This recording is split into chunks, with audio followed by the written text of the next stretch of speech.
Your team didn't it? Well, naturally, they all put the fire down to faulty wiring, but I know what I saw.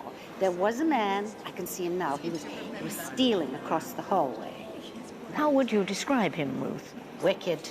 Quite wicked. I see. Of course, Carrie Louise says that I dreamed it all, but then my sister never had any time for unpalatable truths. Do you think anyone could possibly guess, Jane, that you and I are practically the same age? Not for a moment, I'm sure. I'm afraid, you see, I look every minute of my age. No. When was it, this fire? About 6 weeks ago. I'd just flown in from New York for a meeting of the trustees. Well, surely Carrie Louise's husband must have seen something. Louis has eyes only for his dear wife and her blessed cause. Oh, she's still keeping up with her causes. Does the sun rise in the morning? Naturally, such a thing is fashionable when one is a young girl. I was going to nurse lepers, and you were off to be a nun, I believe. Yes, quite possibly, but marriage knocks sense into one, and God knows, Carrie Louise has had plenty of practice ever since she threw herself at that Nordic lump. Her first husband, Mr. Gould Bronson, he was something of a philanthropist, wasn't he? And 2 husbands later, she is still living off his inheritance. And she has surpassed herself with this latest cause.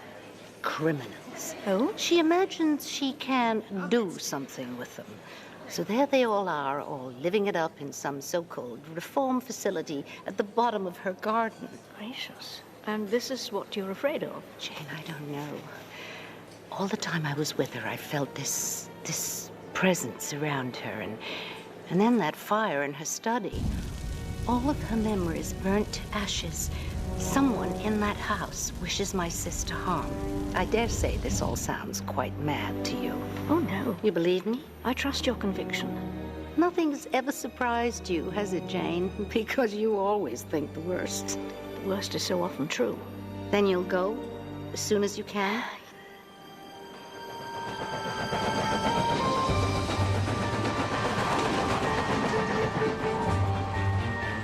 Remember how she and Gould Bronson longed for a child of their own?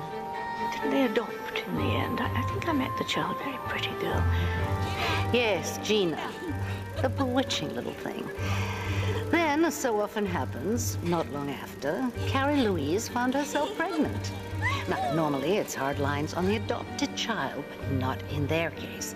Carrie Louise was so anxious to make no difference between the two that when Mildred came along, if anything, she tended to overindulge little Gina, while her natural child was left to fend for itself. Huh? Poor Mildred. She never stood a chance.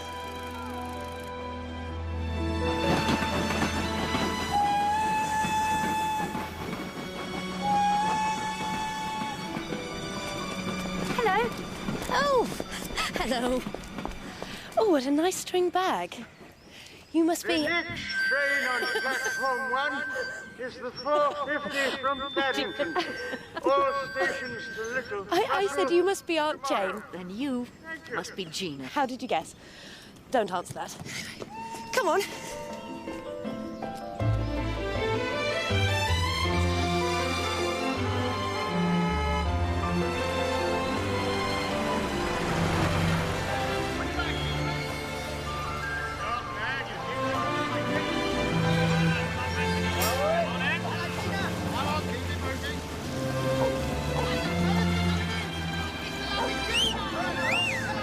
This must be the famous facility.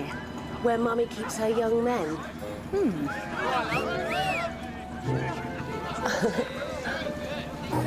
Incorrigible. Who, dear? Why, them, of course. Oh.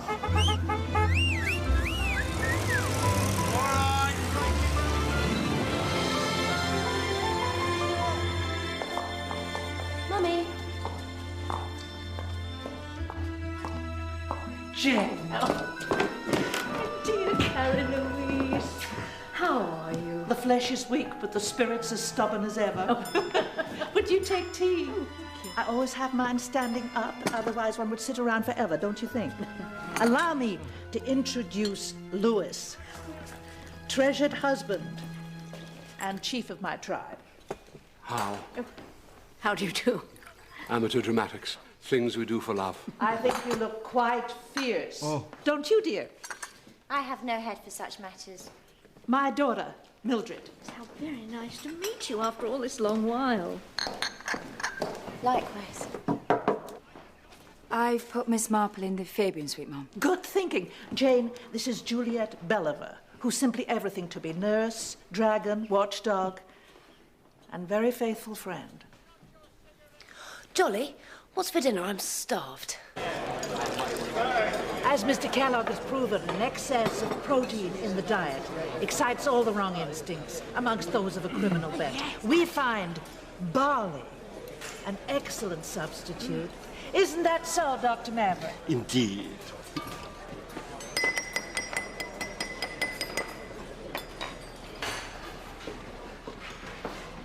For what we are about to receive, may the Lord make us truly thankful.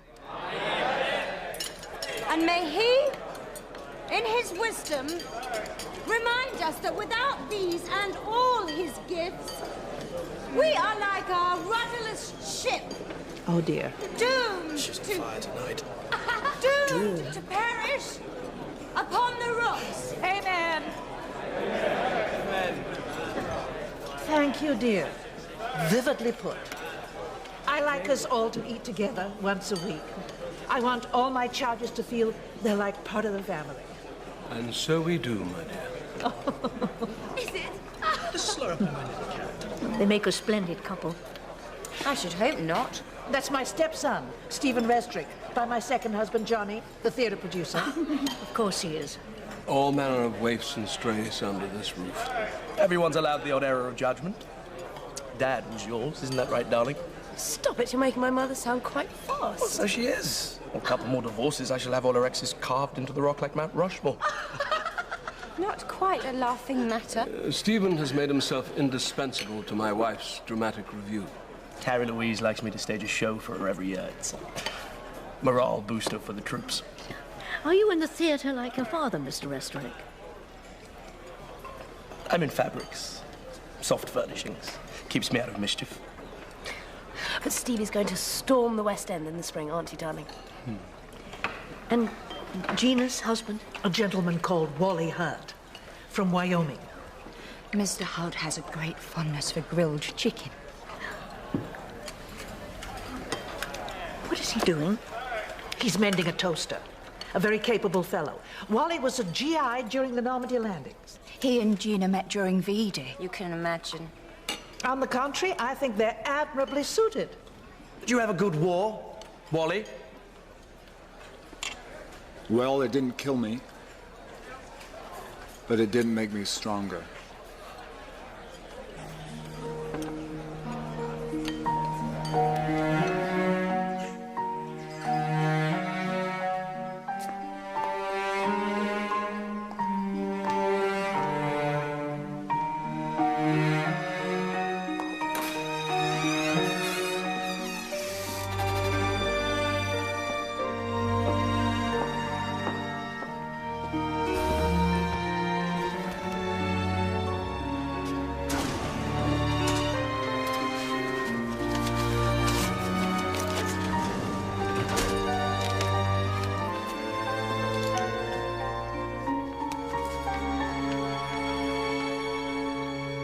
May I help you? No, no. Oh, such a pity. The fire. Oh. Quite. Set us back some months. Edgar Lawson. Jane Marple. So I gather. You work for Carrie Louise? For Mr. Sericott. I'm his personal secretary. Sounds terribly important. It has its moments. But... Oh? May I speak in confidence? Of course. Swear it, please. You see, I have no wish to compromise his position. Mr. Sericott? No. My father. You see, I am in fact Winston Churchill's son. Yes, I think I do see. He does what he can, but they spy on me. Always have done. And the whispering campaign, if it wasn't for the damned whispering, do you see? Has anyone seen Mrs. Sericote? I was just thinking the same thing. This is the second time this week she's forgotten a tonic. The woman has no head for her own safety. Mrs. Sericote! Miss Mildred!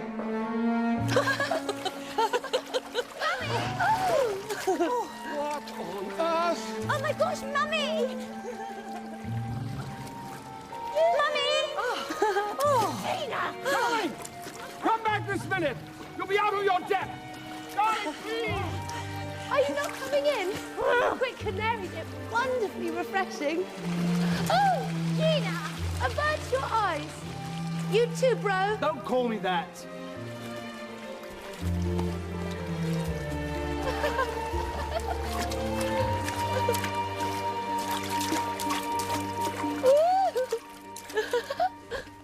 What were you thinking of? Well, Stephen happened to mention that a cool dip works wonders for arthritis. And you know Mama, always the first to the barricade. But she can hardly swim. Oh, poppycock. Oh! Happy now? Cause sufficient chaos for one evening? Give it a rest, Mel. I'm coming!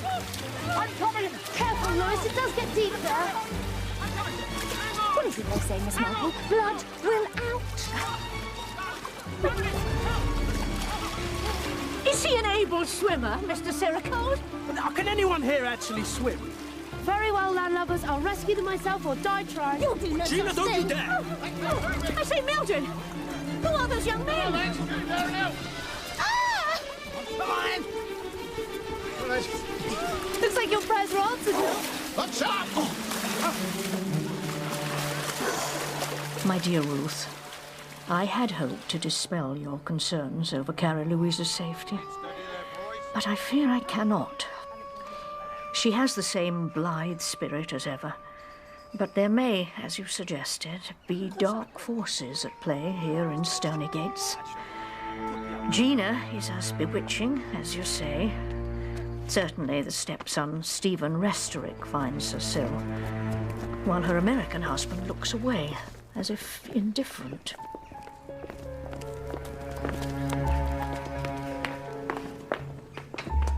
And then there is Edgar Lawson. He is maladjusted, certainly, but there is something else a little wrong about Edgar Lawson. Though what it is, and whether it touches Carrie Louise, I cannot yet say.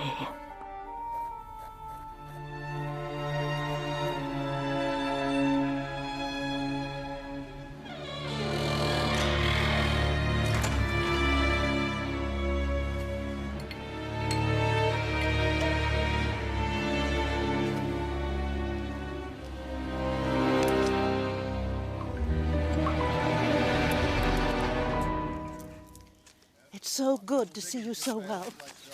I know it's silly, but the world feels a more secure place with you at my side. Goodness, what have I done to deserve such trust? It must have been a terrible shock for you. The fire, I mean. In my study? Oh, no, that was an accident. It's just, promise you won't breathe a word of this to my poor Louis, but...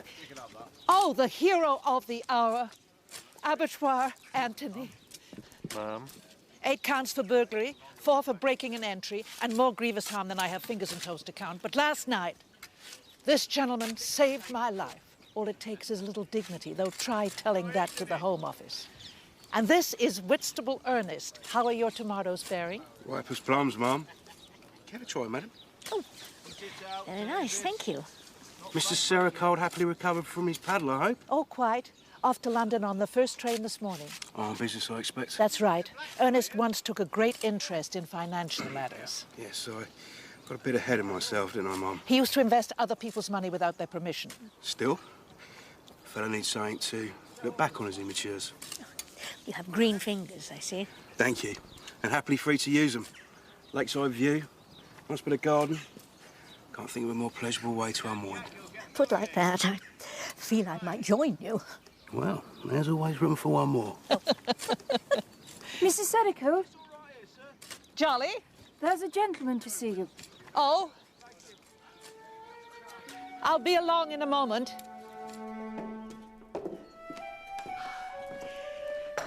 Christian! Not whom you were expecting. Well, I didn't know, wrapped as you were in such mystery. Nonsense. I told Lewis last night, didn't he tell you? Oh, perhaps he did. I'll get Jolly to prepare the care-hardy rooms. Oh, Jane, I'm so sorry. Allow me to present Christian, my other stepson, by way of my late beloved first husband. Oh, Mr. Gulbranson's son. I see. Well, I think I do. Madame. I hope you won't be deserting us too soon this time. Well, At least stay for the weekend. I was hoping to have a word with Lewis. Business matter. All very tedious. Well, he's not here, so you'll jolly well have to wait. So much the better. Come, let us show you the garden. Such a lovely day. They might have consulted me. Miss Lawson? I'm Mr. Sericol's personal secretary. Ergo, Gulbranson should come to me if it's also urgent. Indeed. They take me for a fool. But I know. That's the point. What do you know? He has the devil in him. Who, Mr. Gulbranson? Or your father? Just you wait and see. Leave her alone. Spying on me? Then you see the old dame wants some peace? Go on, split. Gladly.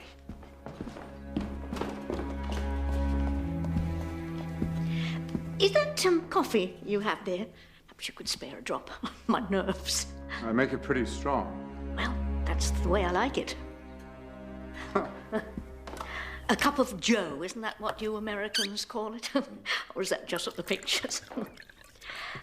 You know, I sometimes wonder who or what Joe is. Well, God bless him, whoever he is. Oh, cheers.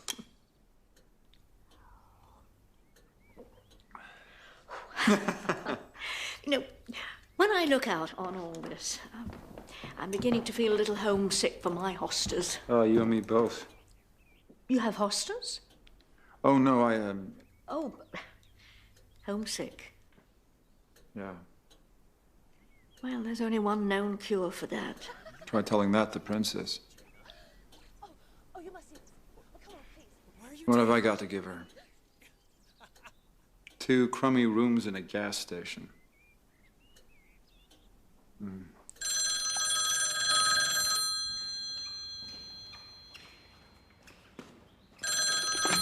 Hello, Stony Gates.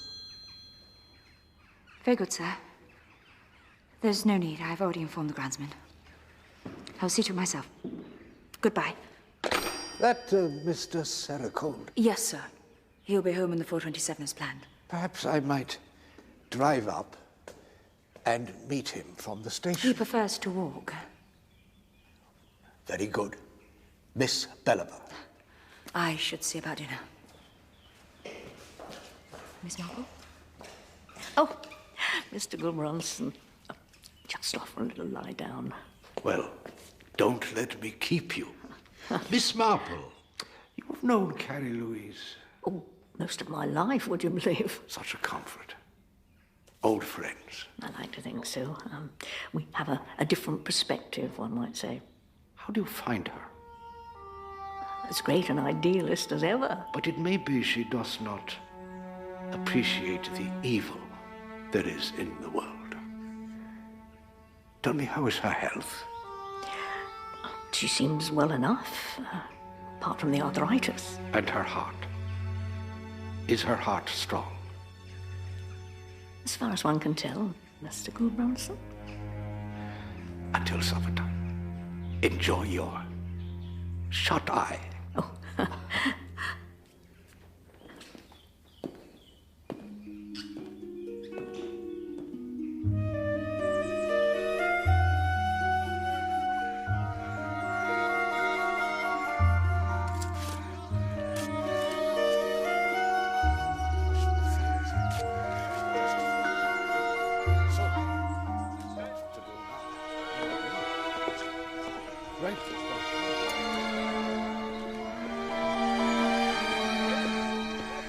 Charlie?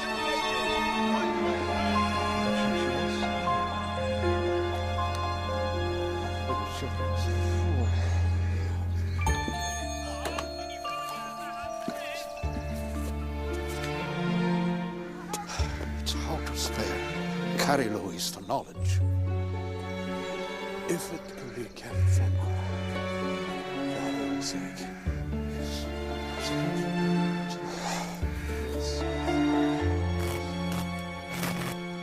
Oh, dear.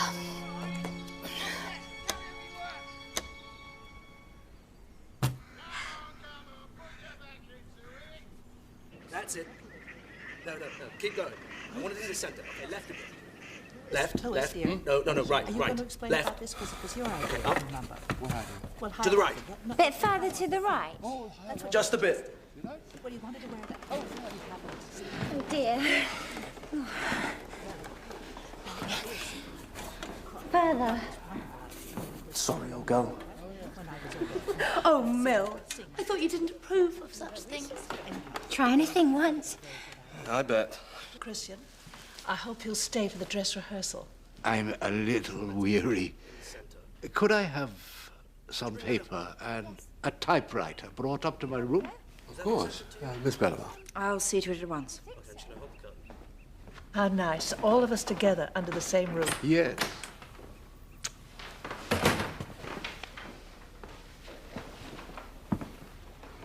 Could you give me a hand with this? Where's your Mr. Lawson run off to? Edgar? Oh, I don't know. Night off, I expect.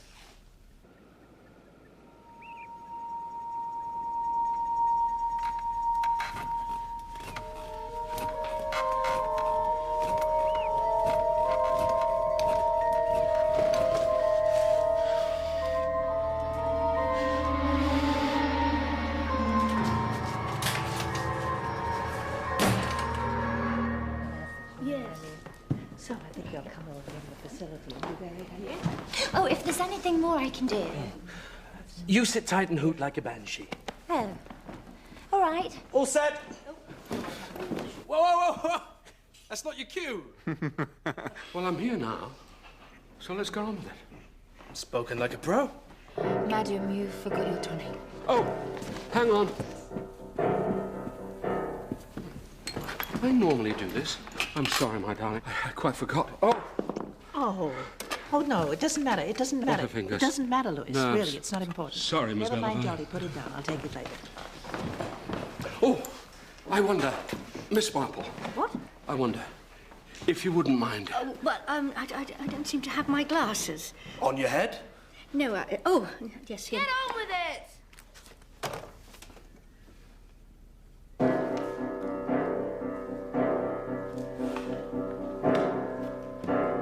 Oh!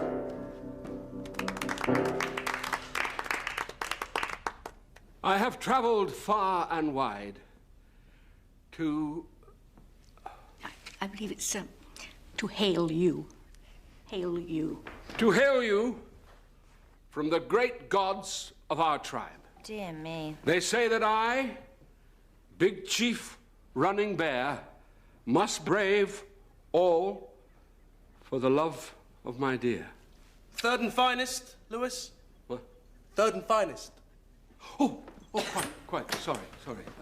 My third and finest squaw, Summer Rain. Oh, Gina, you look lovely. Good grief. That's a lovely dress.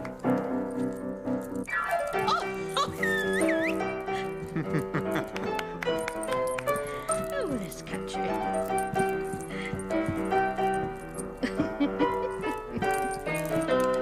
Here we go. Her beauteous eyes, most pleasantly framed. Oh, bravo. Most eloquent, Stevie. Edgar, sit down. Oh, Not Lord. again. Wiring's on the blink. I'll go and check the fuse box. Oh, good man, Wally.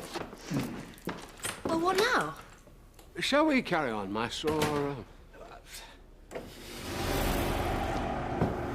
Careful! Oh, steady, Eddie. Something wrong, Edgar? You dare to ask me that? Calm as you like when He's got a gun. It's just a toy. He's playing. Got your attention now, have I? Everybody focused. Come on, Very old dramatic. man, that's enough theatrics for one night. I want the truth, and I want you all to bear witness. To bear witness. Be quiet, will you? Witness. I'm serious. Stephen, that really isn't helping. Oh, Edgar, you're scaring us now.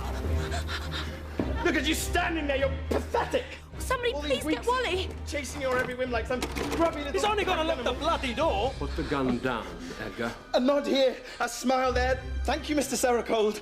Edgar. Shh. How many sugars, Mr. Sericold? Tea sweet enough for you, Mr. Sericold? Somebody do something. Oh, don't Say be something. silly. He's harmless. Anything at all? Can you say Don't that? just stand there with your mouth open. Give me that gun. Don't move! Oh, Mr. Lawson, don't you think that you might be more comfortable inside? Nobody move! All this time, it was you. Whispering and plotting. Edgar, please, this is madness. You promised to help me. Edgar, enough. More fool me, eh? Never trust anyone. At least not in this den of... Look at you. They ought to ship the whole lot of you off your precious facility and see how you... I told you not to move! Come here! It's all right, Edgar. Come here! I'm On not your knees! going to hurt On your you. knees!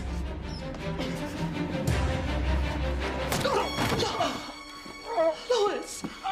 Oh, that hurt. Got your roots. Come on, drop it. Drop it. There we are. Show's over. Edgar, the key. Not exactly big game, is he? But I suppose you could always try boiling him up for stock. Father? Stephen! What's he doing here? Louis Sericold, glad to meet you, old man. Oh, Edgar, whatever next? Chase up Dr. Maverick, will you? Did I hear gunshots? So you must be... Yeah, Big Chief Johnny Restrick, fresh from the happy hunting grounds of Soho and the Garrick, and former tenant of the Great White Bed. Oh. Any chance of something moist in a glass, old man? Why not? Look at you, my Botticelli angel. Oh. We have to call the police. Oh, there's no need to fuss. Edgar is quite himself again, and Louis is fine, aren't you, darling? It wasn't Mr. Sericold I was thinking of.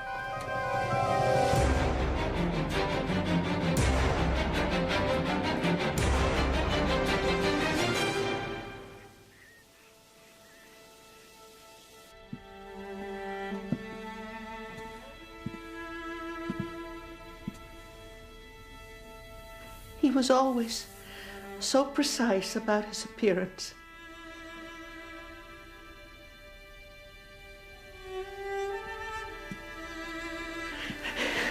I'm so sorry.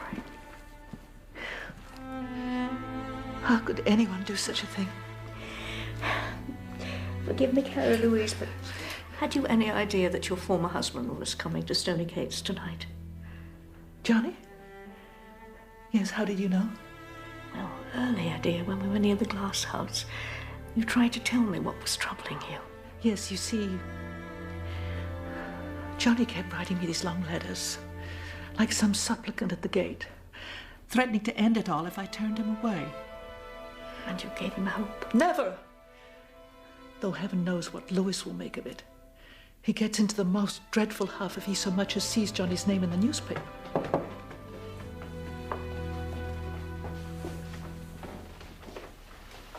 Mrs. Sericold? Do come in.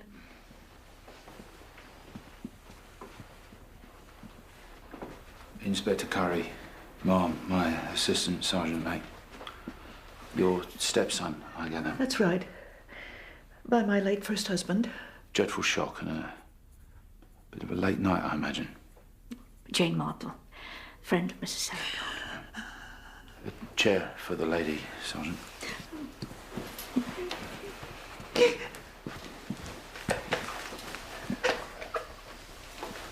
So, let's see if I've got this straight. Deceased arrived today on a pressing matter of business with your husband, Mr. Louis Sericold. Deceased then retired to his room after a light supper, where he was stabbed in the back, while the rest of the company were busy downstairs, locked in the drawing room for a theatrical performance that went awry on account of a Mr. That's correct. Nothing to concern you there, Inspector. A momentary aberration. One of your convicts, is he, this Edgar Lawson? What of it? What's he in for? Oh, I see. Edgar rather pressed his attention on one or two pillars of society. Mr. Churchill, Viscount Montgomery, and so forth. He's been with us 2 years. He's made great strides. And he had access to the gunroom? Edgar is my husband's personal secretary. I see. From time to time, we employ individuals from the facility, those who would benefit from added responsibility. And where is he now, this Mr. Lawson? Asleep. Dr. Maverick sedated him. And where were the other convicts? Safely under curfew. All the gates of the property are locked at 5 p.m. sharp. Of course. This would be the murder weapon, then. Military flavour. Familiar at all? It belongs to a Mr. Wally Hardo. U.S. Army knife. The American who left the locked room to fix the wiring? He kept that knife in his room. Absolutely anybody could have taken it. Well, I think we've gleaned as much as we can from the crime scene.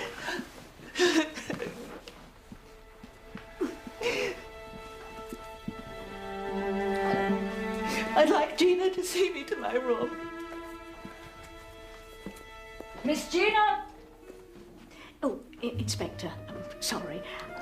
I did wonder, the typewriter.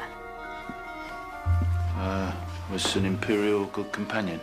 Unless I've got my evenings muddled, I seem to recall the late Mr. Brunson requested a typewriter and paper be brought up to his room. That's right.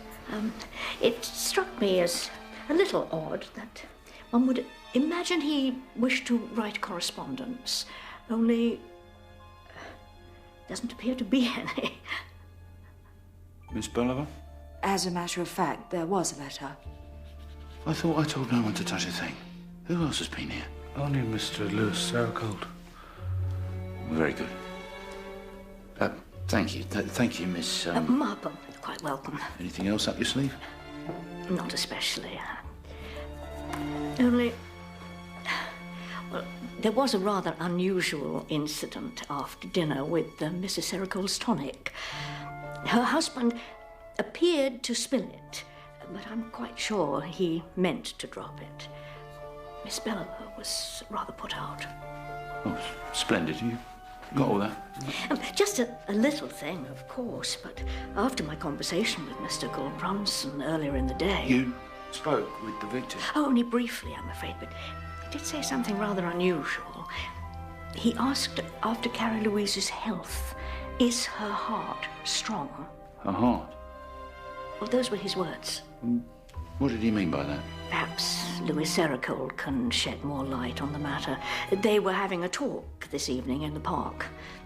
I just happened to be looking out of my window. You're not new to this game, are you, Miss Marple?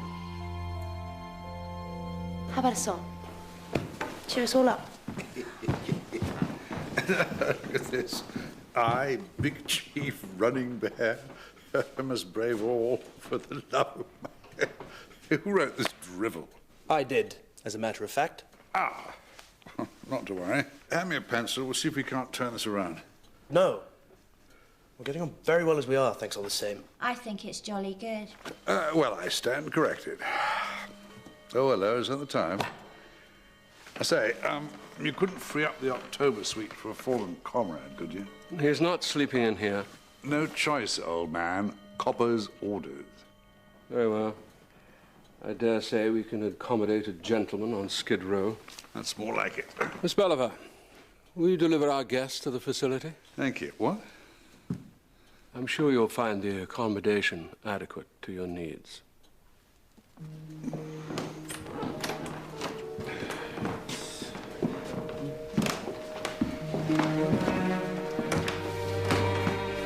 Quite correct on both counts. Christian and I did speak before dinner, and there was indeed a letter in the typewriter. I have it with me now. I take a dim view, sir, of those who meddle with my evidence. Of course you do.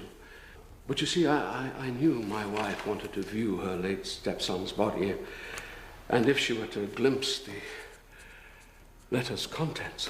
All sounds very grave, sir. What matter of business could be well, so it's nothing terrible? to do with business. Well, you were colleagues. After a fashion. Christian Gulbrandsen was a fellow trustee of his late father's estate, together with myself and my wife's sister, Ruth von Ryduck, a sound head for business. Anyway, I take care of the day-to-day running. I have a background in auditing. The three of us like to meet at least once a year to keep a weather eye on the accounts. When we last met, Christian outlined some concerns, but ever cautious, he did not run to specifics, not until he made inquiries. He wanted to be sure, you see. And tonight, he finally confessed the truth. We agreed that he should write to Ruth at once and seek her advice. There, read it.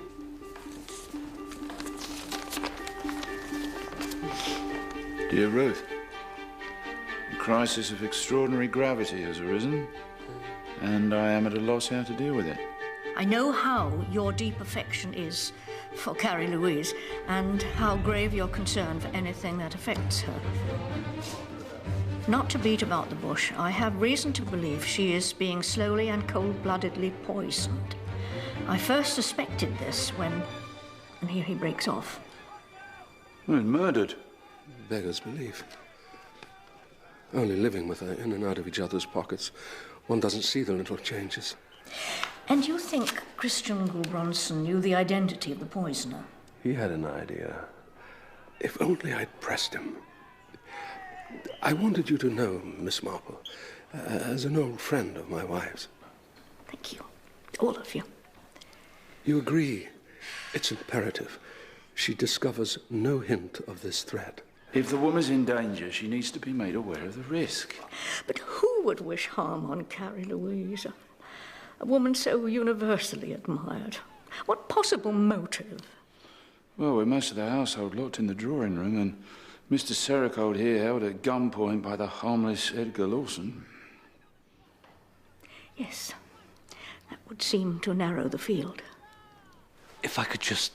Thanks. Like I told you, I came straight here. The crazy British wiring, the main fuse box was blown second time that night. Second, sir? Yes, I'm told. The lights went out around 7 o'clock. Care to explain what your knife was doing in that fellow's back, sir? Well, it was in our bedroom.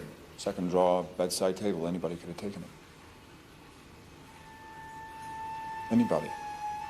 Do you believe him? I've never had much time for Americans. Well, at least this one did his bit in the war. What about the household staff? Night off. The ex-husband, Johnny Restrick? I reckon it was him. It has to be. He's the only other person who's unaccounted for. Right, sir? I think we can do better than that.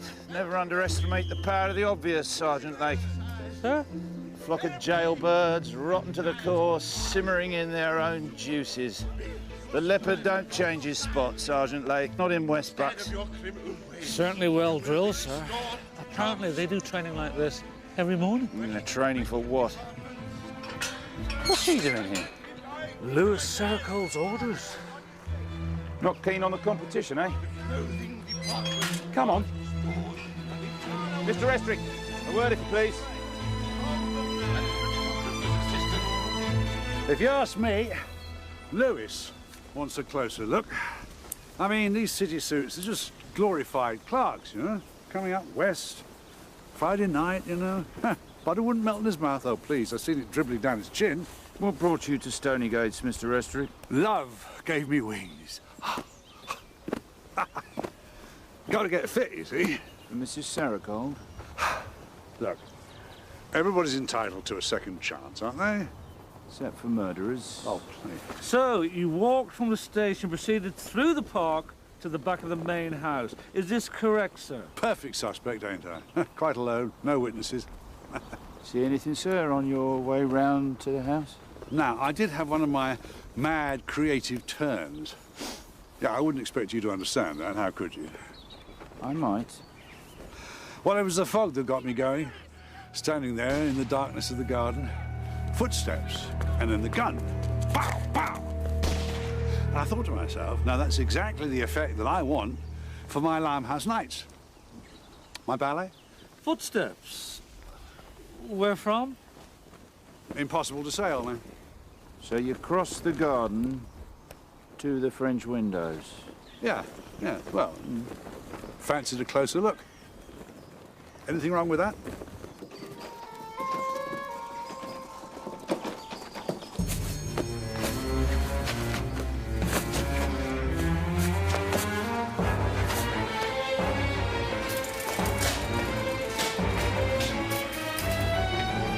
I blame myself.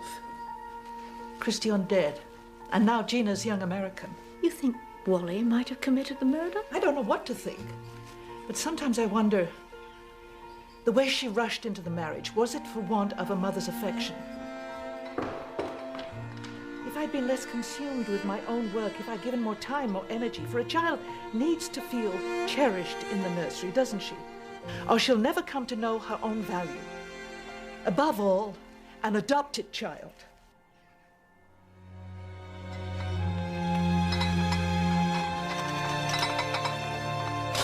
What was that? Oh, no, look. Stop, please! Stop!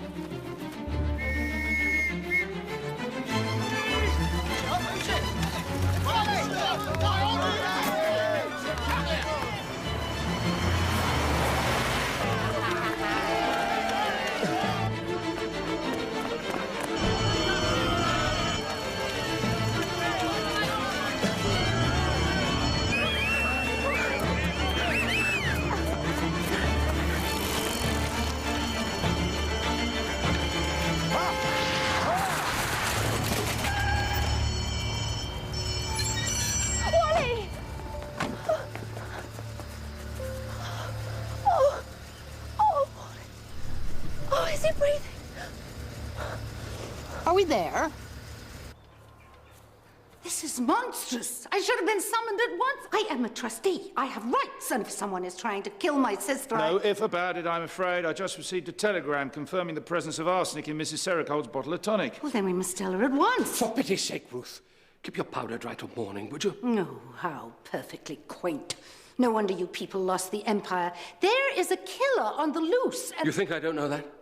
You think I don't hold my breath every time she lifts a spoon to her lips? I'm trying to protect my wife as lovingly as I can. You make too much fuss of her. You always have.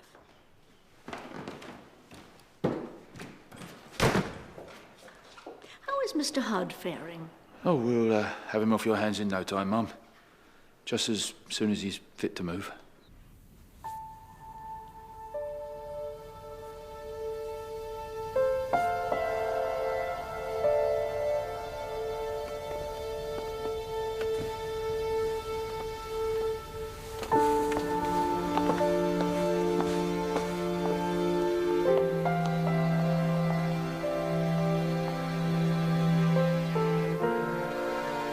How would I know what he's been up to? How would I know the first thing about him? I'm only his wife, after all. Sorry. Such a mess. Found it in a drawer somewhere. It's the air of contrivance I don't care for. What? Well, I was simply thinking how convenient it all was. There we were, in the drawing room, safely under lock and key, at precisely the moment when... I take your point, but if there was no other way out... Wally! No! Gina! Gina! Don't you dare, gentlemen! Don't you dare! Get away from me! Young lady! Get away from me! I will not let you! You can't take him away! I have something very important to show the inspector! Let go of me! What fresh hell is this, eh? He hasn't Jack, done no, Please, please, please. Let go of me! Let go! Get off him! He hasn't done anything! Calm down. Done anything! Go back inside. Now, young lady, what was it you wanted to show us? Any one of us could have left this room to murder poor Christian. There, you see?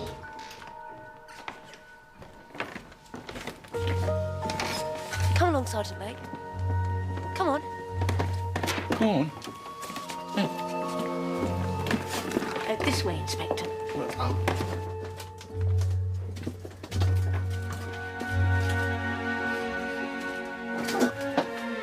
where's she going?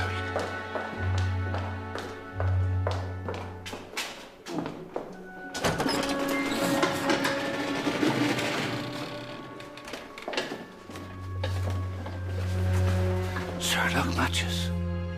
Recent, I should say. Interesting smell. Diesel? Possibly.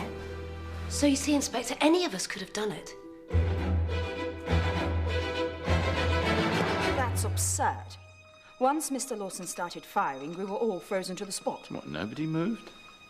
Everyone present and correct throughout Mr. Hudd's absence? And I want you all to bear witness. Absolutely. But the lights were out. I know what I saw. Stephen? He was larking about at the piano. I told him off. Stephen, that really isn't helping.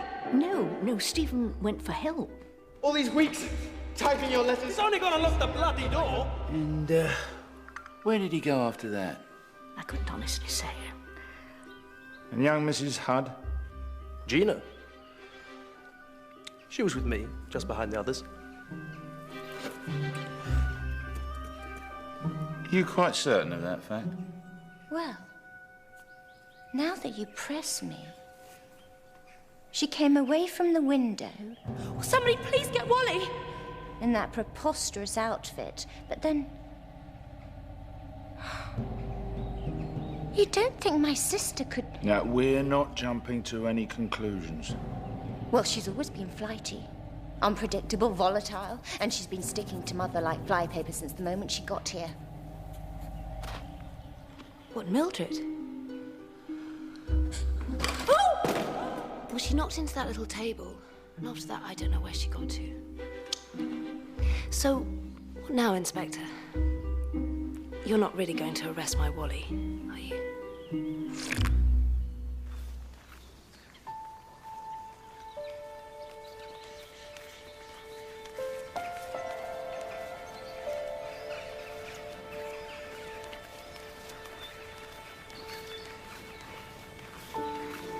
What are you doing out here?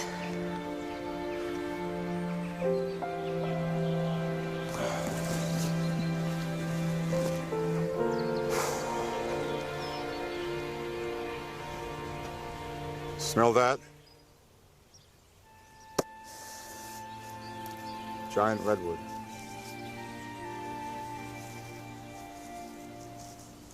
Smells of America. This baby is about the last thing in this damn place I can count on. Don't be so melodramatic. Anyway, this baby is a Wellingtonia, not a redwood. Same difference.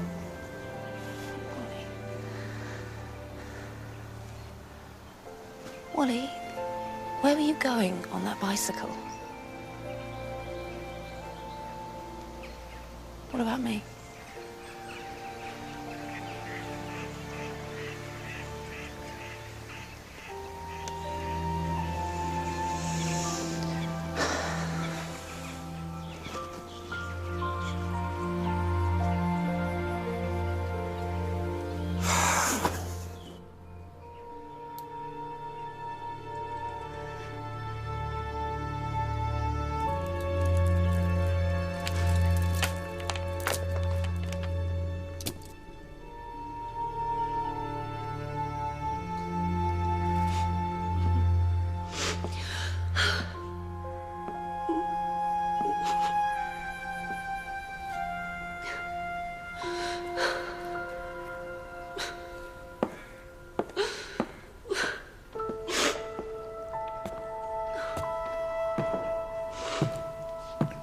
Darling, what are you doing? Keeping busy. Oh, has he been a brute again? He's not a brute. Oh, of course not. But a chap like that and a girl like you, he doesn't know what makes you tick. How could he? What makes me tick? Flirt in town. A wardrobe heaving with pretty clothes and a cow-eyed lover who doesn't leave crumbs in the bed. Am I right? You don't know the first thing about me. I know all I need. One day I'm going to be as rich as Chris as soon as I get my play on. And you, my dear, you shall be as rich as Mrs. Croesus. Marry me. Idiot. You like having men mooning after you, don't you? Yes. Is that very cruel? Yes, terribly. Still. Give it a few years and the magic will soon wear off. And no one will look at me like that ever again. And everyone, even you, see how truly rotten I really am.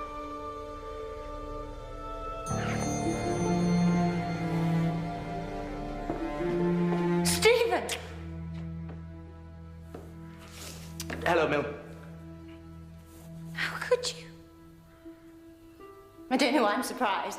Anything goes with Gina, or anyone. Please don't say anything. You won't say anything, will you, Mill? It's the timing that sickens me. Timing? Mother being poisoned. What? Didn't you hear? With arsenic, apparently. Give it a rest, Mill. Mark the air of tragic surprise. Don't come all innocent with me, young lady. As I said, blood will out.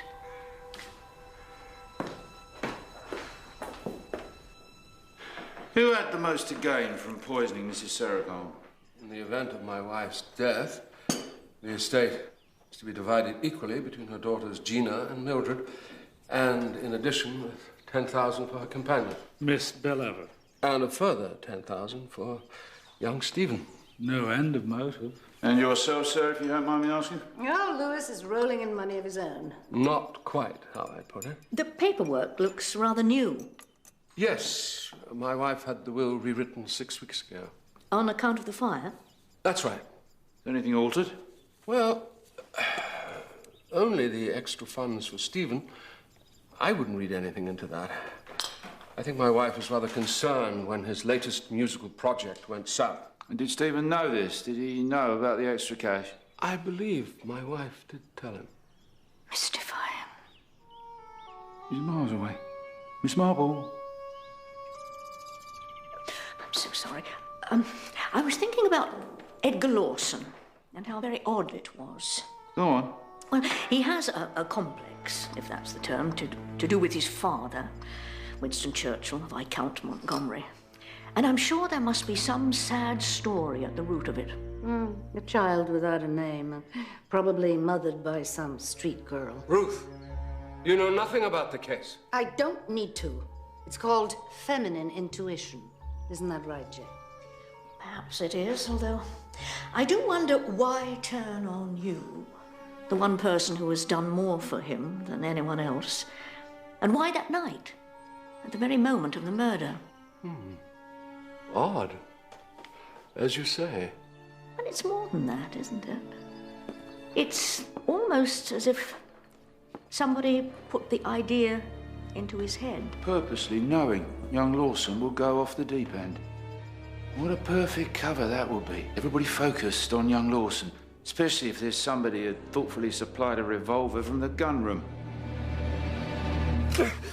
What I did wasn't just wrong, it was... Mr. Lawson. No, let me finish. It was unconscionable, unforgivable. After all he's Mr. done for me, Lawson, it was... are you chipping those potatoes or what? As I say, the fault was on my head alone. Arrest me if you like, I don't care. All in good times, then? Nobody said anything to me regarding Mr. Serogold or anybody else. I just get angry and muddled. Mr. Churchill has his black dog and I have my red mist. Nobody said a word, Mr. Stephen Restreet, for instance? No. Nobody else?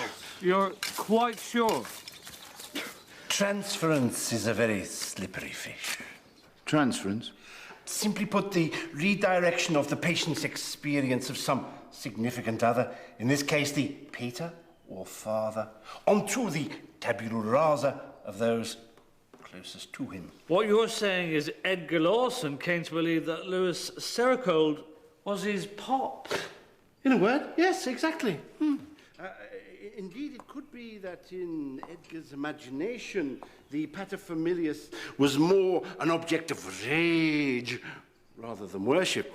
In fact, this spy of whom he constantly talks, always watching, whispering, could simply be a representation of the absent father. So, round the twist, was he? No, please, Inspector, never use that term, no.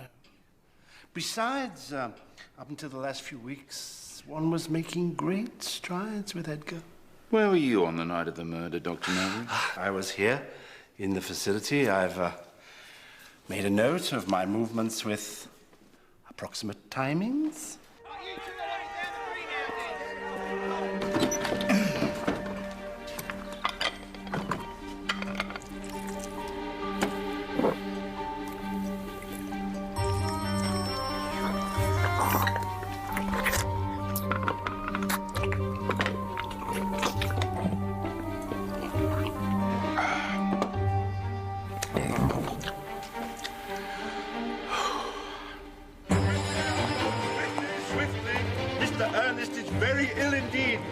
Upstairs to the infirmary. We mustn't transform physical trauma into mental trauma. Whatever we do, upstairs, take him upstairs. Madam.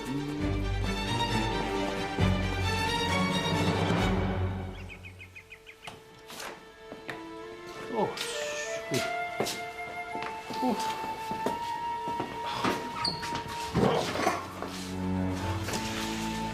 What's it?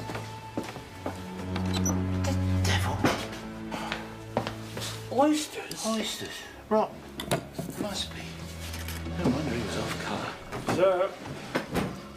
So, this is how you feed and water them, is it? Them? The convicts. His name is Ernest. And for the record, I have no idea how the supplies got in there. Think I can fathom a guess. Oh, would you look at that? The keys of the kingdom. Perhaps your Mr. Ernest could come and go as he pleased.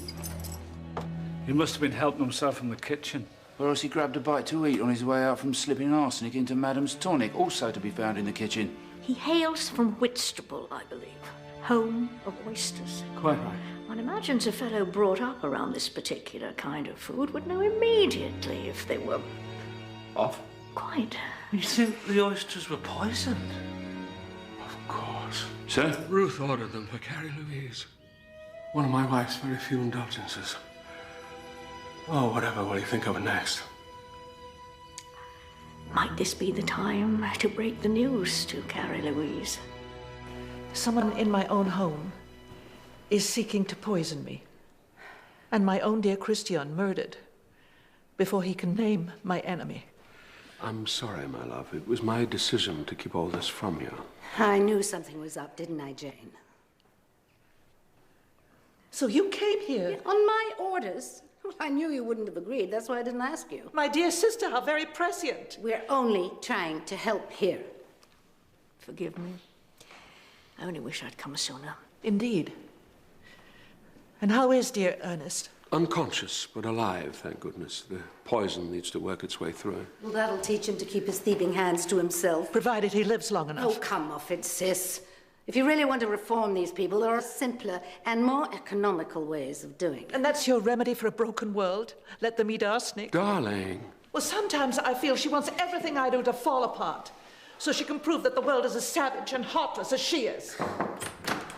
Not interrupting, I trust. Not at all. I was just leaving. Ruth, you've only just got here. Madam, I gather you ordered in several crates of oysters for tonight's supper. Yes. Have you seen the filth they serve in this place? Beige, beige. Everything's beige. I would ask that nobody leave this compound. Oh, don't be absurd. Would you mind seeing that my bags are brought down to my car, please? Thank you. I may,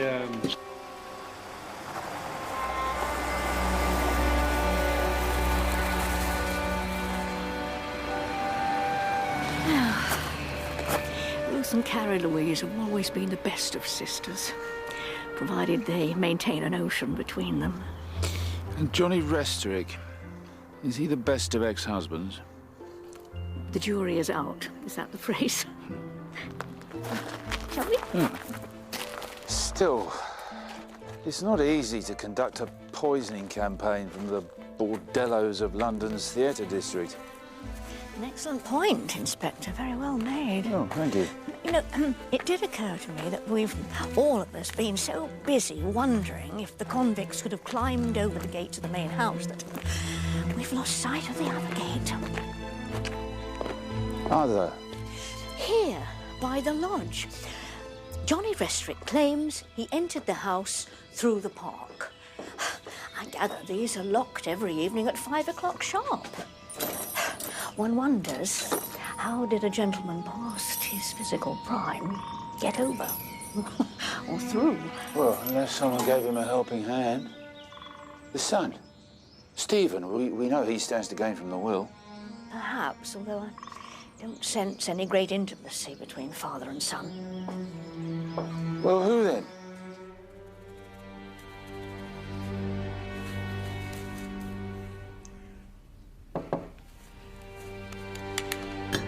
It was the phone call that struck me.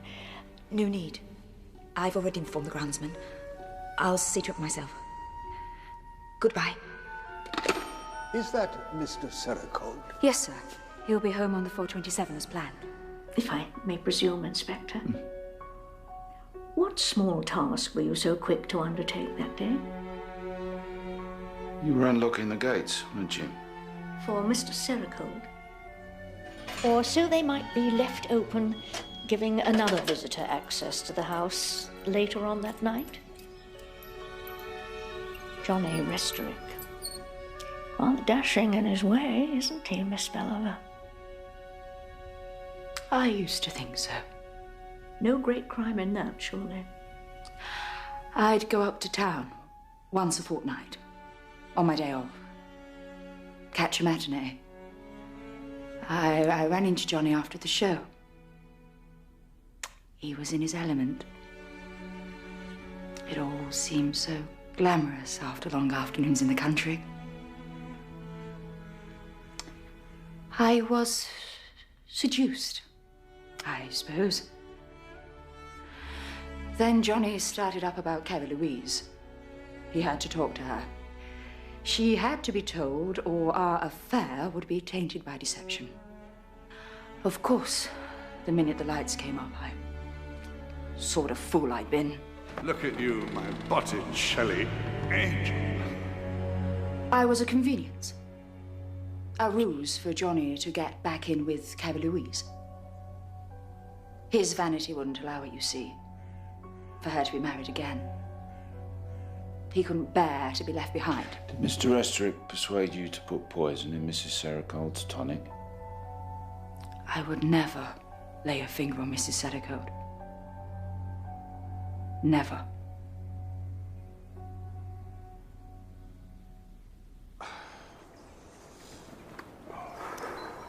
Marks? You set? Go.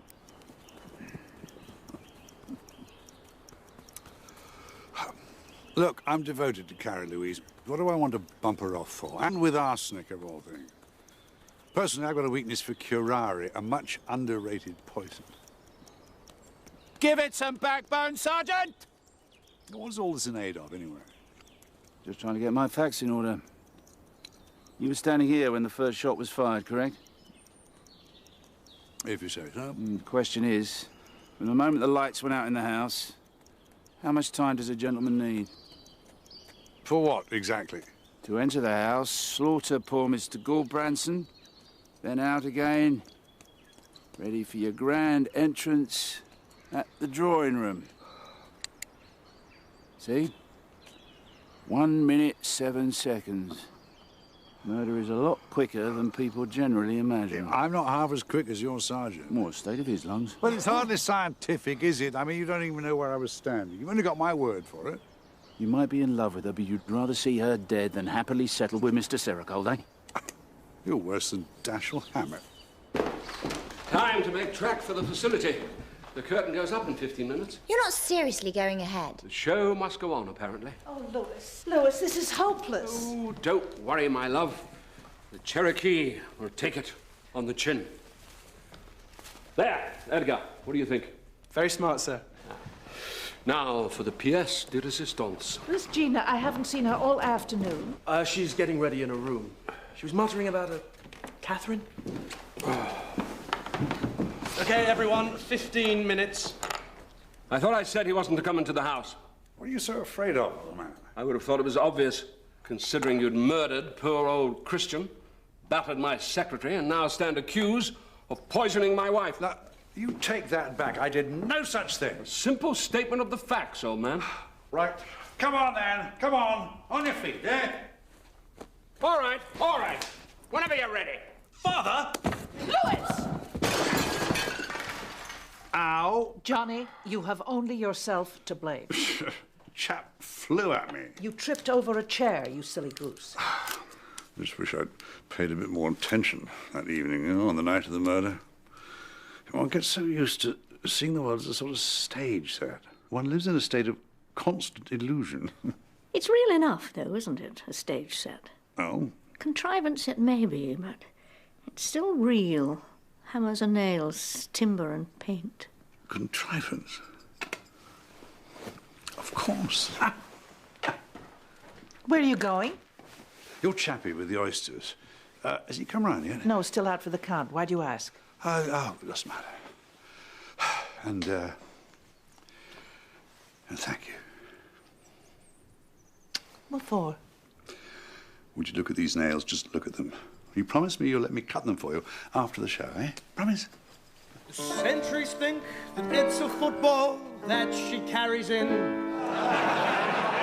When they've had a few, they shout, is Arsenal going to win? They think it's Alec James instead of poor old Anne Boleyn. With her head tucked underneath her arm. With her head tucked underneath her arm. She walks the right arm. With her head tucked underneath her arm. At the midnight. Stay there. Dad, where's Gina? Where's Gina? She's next up. Knock on Dad, eh? Thanks. You watch it. Wouldn't miss it for the world.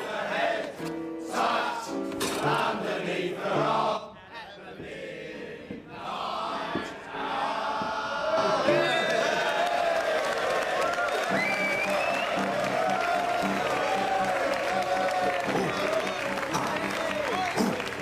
Your turn.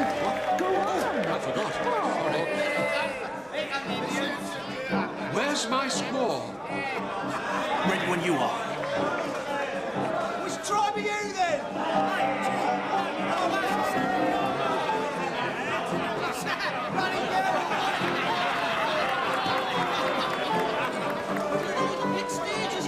Watch out for the camera!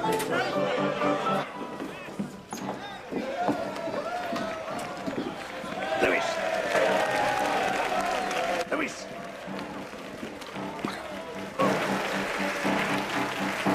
I have traveled far and wide to hail you from the great gods of our tribe.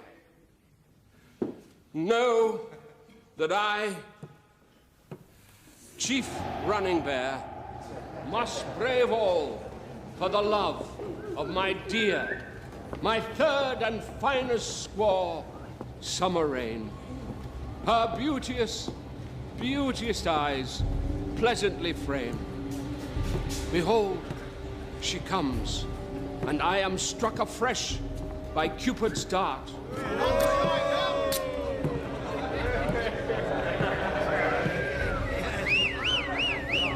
She haunts my every wish, my thoughts, my...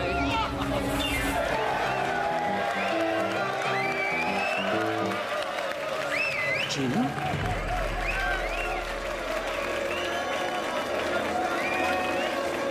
Catherine.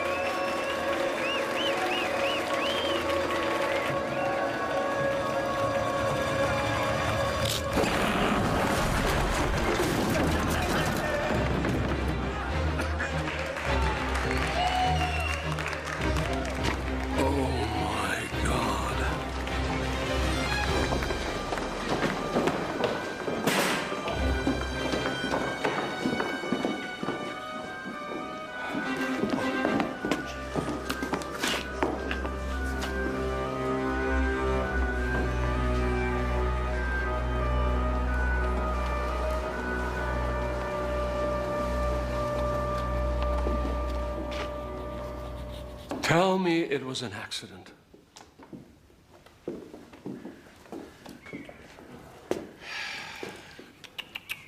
See? Severed. With a blade, I should imagine. Still, there is one silver lining. What's that? At least this time, my sergeant and I are among the witnesses. Yes, yes, of course.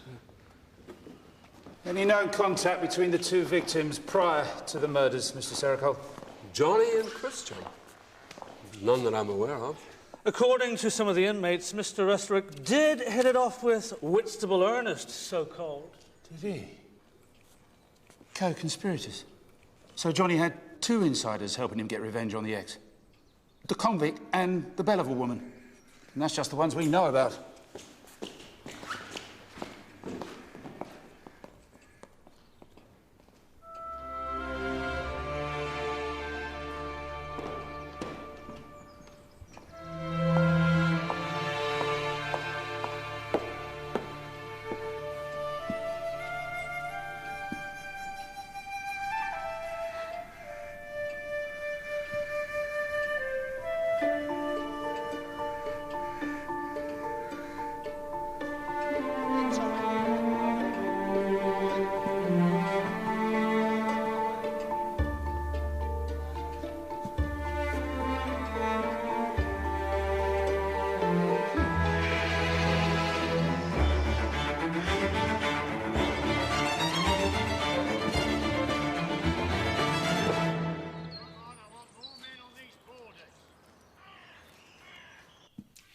Oh, dear.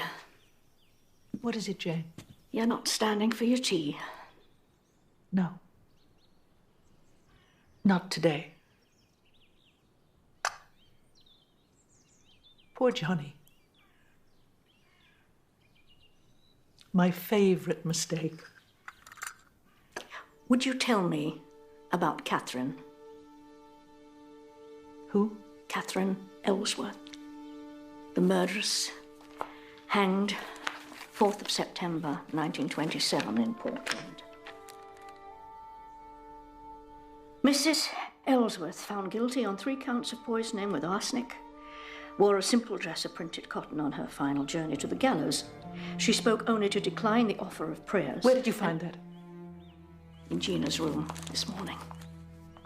Catherine Ellsworth was Gina's birth mother, wasn't she? Yes. And the same urges can be seen in the daughter. I told her, Gina is our mystery poisoner, and last night's ridiculous carry-on with that blonde hairdo, making herself look like that murderess to upset Mummy, was nothing less than a public confession. I admit I'm at a loss to know how Gina came to learn of all this. Perhaps someone put the newspaper there for her to discover. That's impossible. No one knew, not even Louis. Only myself and Mildred. Mildred? How could you? She's your sister.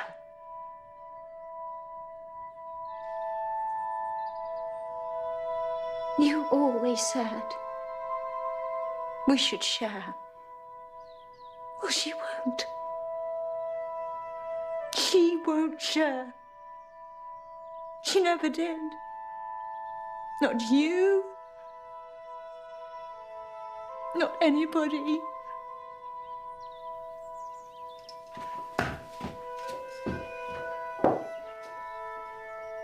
Oh, my poor darling Gina. Do you think she blames me? Do you think last night she was trying to hurt me for keeping it from her all these years?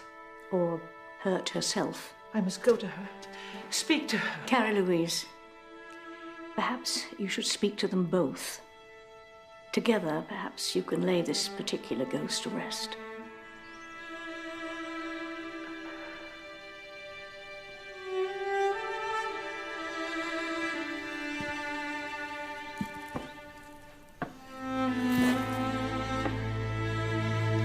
I think I'll finish my tea first. I think we would all sleep a lot better in our beds if there weren't quite so many secrets in the world. How much do you know? If I was quite sure. Oh, I think you're sure. What do you want me to do? The only thing you can do. Just as soon as I finish my tea.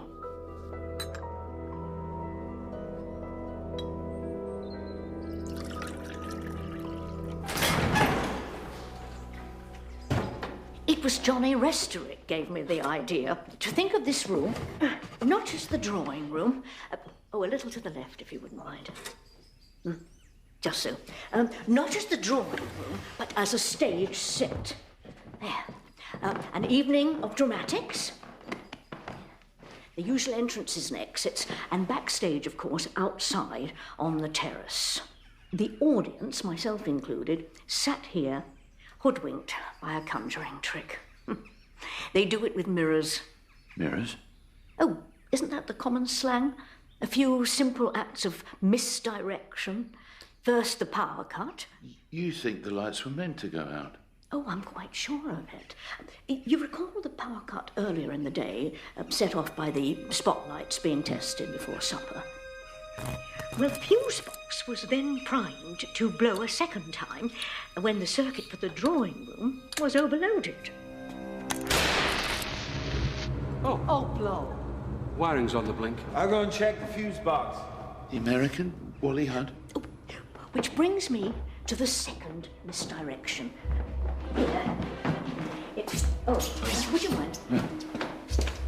The hidden door. Yes. Now, here we deduced was the killer's hidden exit. And with the lights out, of course, nobody could be sure of anything, leaving you, Inspector, with a far wider cast of suspects. But what if the door had nothing to do with the murder? What if the killer made a far simpler escape? Never underestimate the power of the obvious, Inspector. Indeed. So... Would you... Now, two men step through the French windows onto the terrace. But what did we see? What did we actually see? Edgar Lawson, of course. But what became of Mr. Sericold? We heard him. Thank you, Mr. Sericold. Edgar. Shh! Oh! Nobody move! That's enough. Another trick.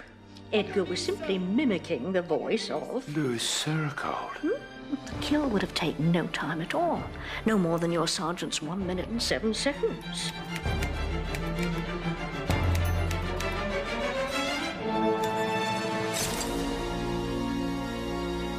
Why? I never saw a man so devoted to his wife. Quite. But how do we know there really was a poisoner? Look at the evidence. Carrie Louise's arthritis was coincidence, nothing more.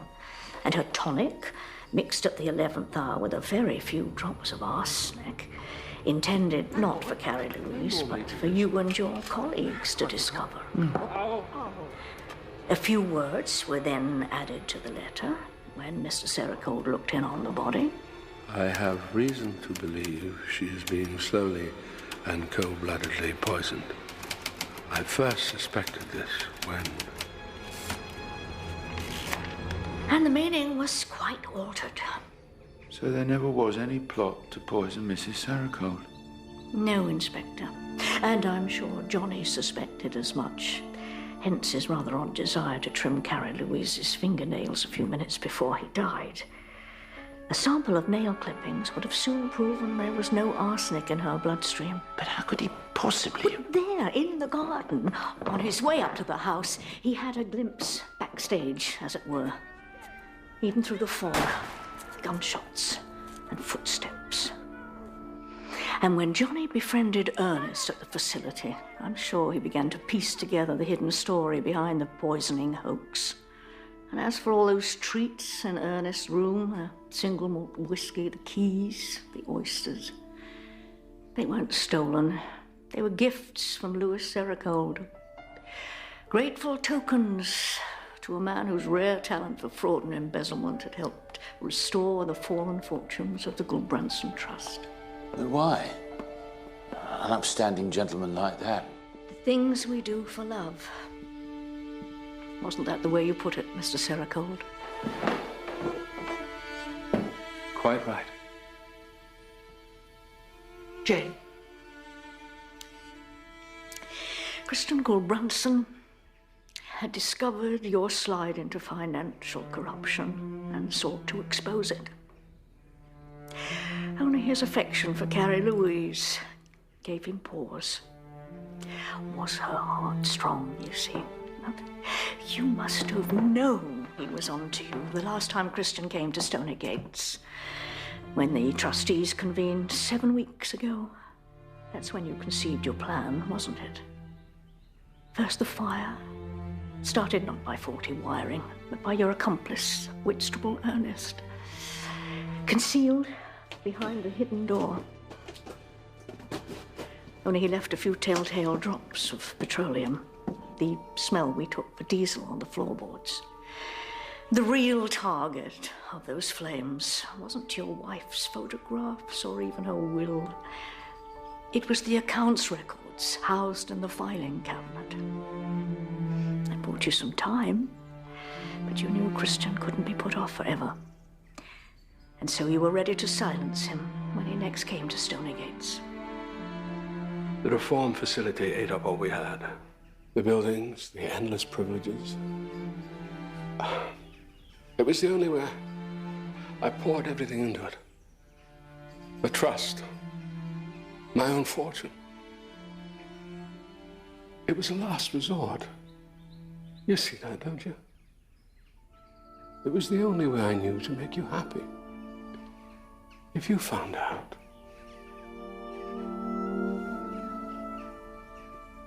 You didn't have to prove yourself to me. With Johnny Rastrick waiting in the wings. Johnny? I saw his letters to you. The man was unstoppable. No, you were my husband. You knew a little, didn't you? I wondered when Johnny... His new friendship had to be scotched before Whitstable Ernest let something slip. The arsenic and the oysters kept Ernest out of harm's way. And Johnny? A spontaneous killing, I would wager, as he stood under the path of that lighting apparatus. Waiting for a word with the leading man. You were on stage all the time. If it wasn't you...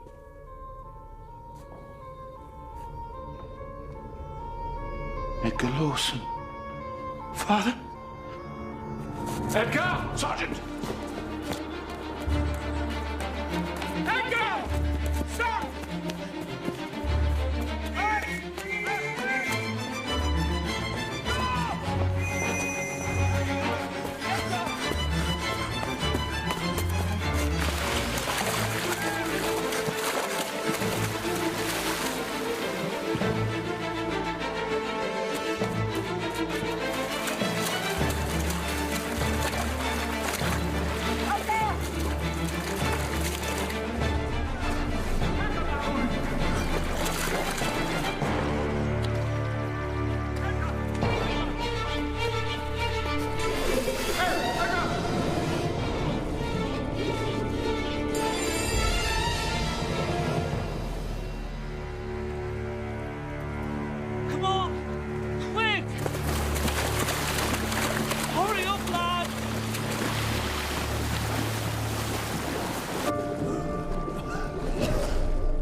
Did you know?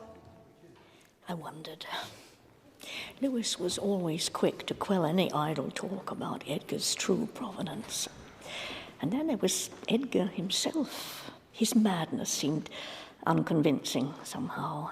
The quest for a missing father. I'm so sorry. Oh, Lewis, why didn't he just tell me? I was too scared you wouldn't approve. What with my checkered history? At least he died trying to save his own son. I try to take some comfort in that. And maybe that means he was a good man, after all. Like being billeted back in the war. Oh. Now, careful with that. I wouldn't do that if I were you. It's part of a hidden door. Here, let me show you. Oh, help me, darling. Yeah, of course.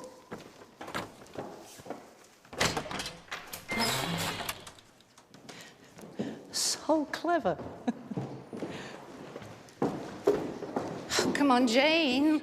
We're late enough already. The flight leaves at 4, and apparently the pilot refuses to wait. Of course. Are you sure you won't change your mind? Manhattan is fabulous at this time of year. Quite sure. Thank you, Ruth. Damn British wiring.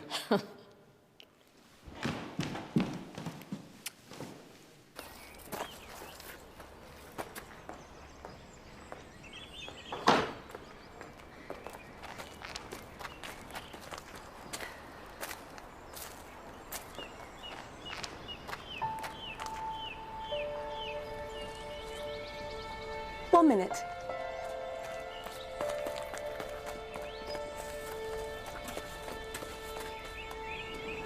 Damn!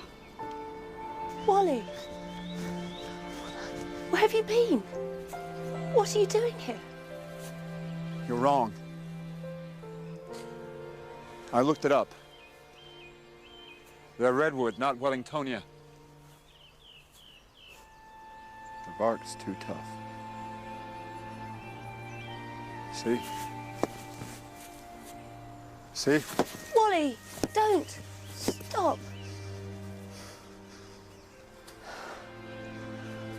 Wally.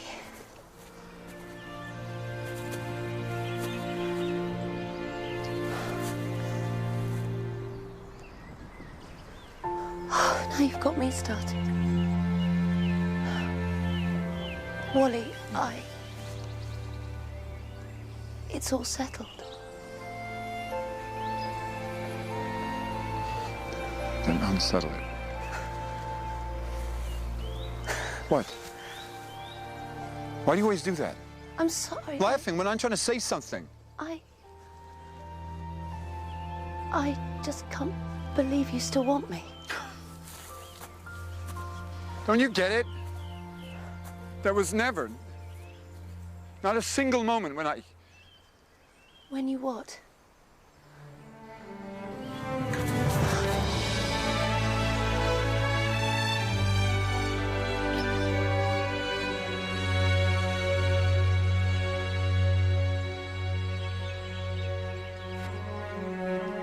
Bill! Sweetie, you look just the ticket. Do I? Fancy a spin?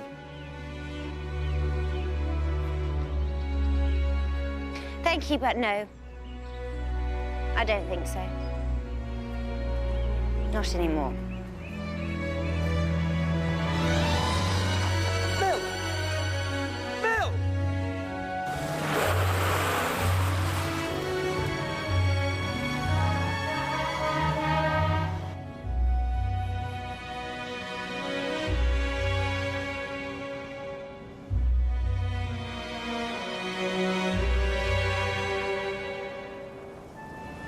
My dear Aunt Jane, I wanted you to know that we seem to be prospering after a fashion here in Wyoming. I decided to be an American girl after all. They say that here it's not where you come from that counts. It's what you make of the life you are given. After all that's passed, after all that's gone before, is it too much to dream that such a thing is possible? All our love, Gina.